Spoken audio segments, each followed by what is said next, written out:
दे दिया व्यास जी ने। अमावास्याम च संप्राप्य संभारो कल्प एक शुभम।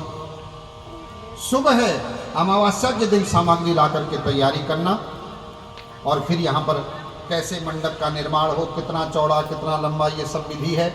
और कम से कम 5 ब्राह्मणों का वर्ण होना चाहिए, कम से कम। गौरी तिलक मंडल बना करके माँ की स्थापना करके माँ की विधिवत पूजा होनी चाहिए। यहाँ पर ये सारी चर्चा है। और एक ब्राह्मण नवार्ण मंत्र का जप करता रहे और एक ब्राह्मण दुर्गा सप्तशती का पाठ करता रहे। यहाँ पर ये सब चीज चर्चा दी है। फिर यहाँ पर पूछ लिया, महाराज एक बात बताओ, अभी आप कह रहे थे कन्या पूजन करना चाहिए, ये कन्या पूजन क्या होता है, कैसी कन्या का पूजन करना चाहिए? यहाँ पर प्रश्न उठाया। तो तब कहा, अब देखो कन्या पूजन का विधान भी बड़ा लंबा है, लेकिन संक्षेप में समझ लो, क्योंकि पिछली बार मैंने विस्तार किया था कन्या पूजन का यहाँ, क्योंकि विगत 5 वर्षों से देवी भागवती चल रहा ना, तो इस बार उन प्रसंगों को उठाने का विचार था जो पिछली बार संक्षेप किए थे।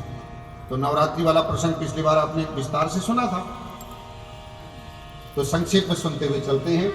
सबसे पहले ये समझ के चलिए, जिस कन्या के शरीर में वर्ण हो, निशान हो, घाव हो, या जिस कन्या के शरीर में बहुत ज़्यादा रोम हो, बाल हो, उस कन्या का पूजन नहीं किया जाता। पैदाइशी होते हैं ना कुछ निशान, दाग धब्बे जैसे, कुरूपी, जिसके नैन नक्श ठीक ना हो, उस कन्या का भी पूजन नहीं होता। यहाँ पर लिखा है अरोगिणी सुरूपांगी सुंदरी वर्ण वर्जिता, ऐसी कन्या होनी चाहिए। अरोगिणी, अगर किसी कन्या को रोग है उसका पूजन नहीं करना चाहिए, क्योंकि हमारे यहाँ कुछ माताएं ऐसी होती है ना, किसी के बच्चे को बुखार आया हो तो कहती है थोड़ा देर जी उठा ले आओ हम तो। नहीं भैया, रोगी कन्या का पूजन करोगे तो तुम्हारे घर में भी रोग होगा। तो कोई चाहता है रोग हो हमारे घर में?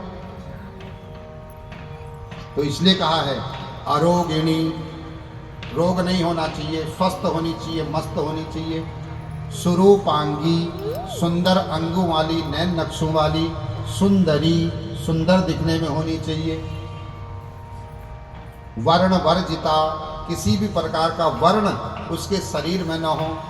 एक वंशा समुद्भूता, एक ही वंश में विवाहित माता पिता के द्वारा जिस कन्या का जन्म हुआ है उसी का पूजन करना चाहिए, तब फल मिलता है कन्या पूजन का। ऐसा थोड़ी है किसी को भी उठा के लाओ पूज लो। फिर लोग कहते हैं हमने तो कन्या भी